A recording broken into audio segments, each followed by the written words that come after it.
거점 오피스나 공유 오피스 같은 새로운 임대 방식이 오히려 활성화되면서 서울 오피스 가격은 올해도 계속 상승 중입니다.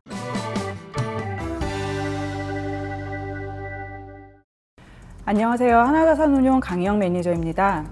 이미 리츠 시장이 크게 활성화되어 있는 미국이나 일본, 싱가포르처럼 K리츠 시장도 본격적으로 커질 것으로 예상됩니다.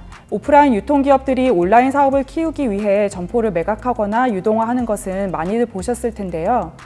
과거와는 다르게 여러 기업들이 사업과 같은 부동산을 보유하고 있는 것보다는 이를 유동화한 자금으로 신사업에 투자를 하는 쪽으로 선회하고 있기 때문입니다. 이런 유동화의 수단으로 리츠를 많이 활용하기 시작했고, 결과적으로 우량한 자산을 보유하고 있는 리츠들이 계속 상장할 예정입니다. 입지가 좋고 양질의 임차인을 확보하고 있어서 공실률이 발생할 가능성이 낮고, 장기적으로 자산의 가치가 상승할 것으로 예상되는 부동산을 보유한 리츠들이 상장을 하면 리츠 투자자의 입장에서는 안정적으로 배당을 수취할 수 있고, 자산 가치 상승에 따른 주가 상승도 기대할 수 있다는 장점이 있습니다. 한화 K리츠 플러스 펀드는 쿠팡이 쓰고 있는 물류센터라든지 네이버가 임차하고 있는 오피스와 같은 우량한 자산을 보유하고 있습니다. 코로나 이후로 재택근무를 도입하는 회사들이 많아졌죠. 그럼 오피스 빌딩 가격은 내려가지 않았을까요? 놀랍게도 서울 오피스 가격은 올해도 계속 상승 중입니다. 전면적으로 재택근무를 채택했던 미국의 대형 IT 기업들도 최근에 백신 접종 속도가 빨라지면서 다시 사무실로 빠르게 복귀를 하고 있습니다. 결국 코로나가 지나가도 전면 재택근무보다는 재택근무와 원격 근무를 결합한 하이브리드 형태의 근무가 더 대세로 자리 잡을 것으로 전망하고 있습니다. 또 그런 하이브리드 근무 형태에서는 거점 오피스나 공유 오피스 같은 새로운 임대 방식이 오히려 활성화되면서 핵심 상권에 있는 우량 오피스에 대한 수요는 여전히 견조할 것으로 예상됩니다.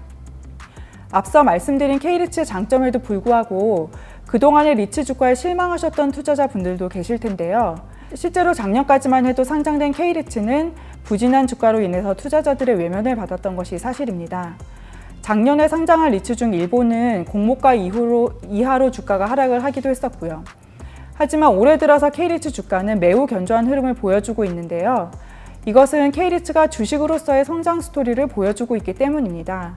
그동안은 대부분의 리츠들이 상장할 때의 자산 외에 추가 자산을 편입한 사례가 드물었기 때문에 주가도 상승하기 어려웠지만, 작년 말부터 리츠들이 신규 자산을 적극적으로 편입하기 시작했고, 심지어 부실 자산을 매각하거나 기존 자산의 용도를 변경하는 등 다양한 자산 리밸런싱을 통해서 성장하는 모습을 보여주기 시작했습니다.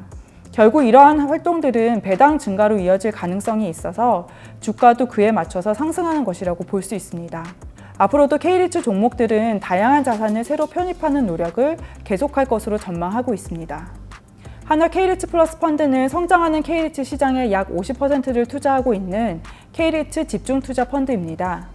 그 외의 비중은 글로벌 리츠, 국내외 인프라, 채권과 같은 안정적으로 배당을 지급하는 자산군에 투자를 하면서 시장 전망에 따라 자산군별 비중을 탄력적으로 조절해서 수익률을 방어할 수 있도록 하는 자산 배분형 펀드이기도 합니다. K리츠 시장이 충분히 커질 때까지 글로벌 리츠와 인프라에 병행 투자함으로써 국내에 없는 산업과 섹터로 다각화할 수 있다는 장점도 가지고 있습니다.